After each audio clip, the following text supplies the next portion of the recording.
Before the start of term, you'll want to make sure your student finance is sorted. That's why it's important for you to complete the following steps.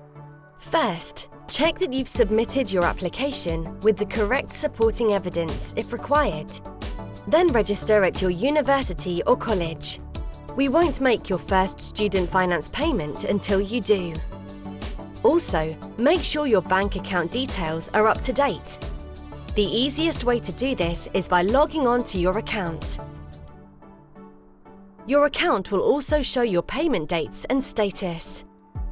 Your tuition fee loan will be paid in 3 installments, directly to your university or college. Maintenance loans will also be paid at the same time throughout the academic year.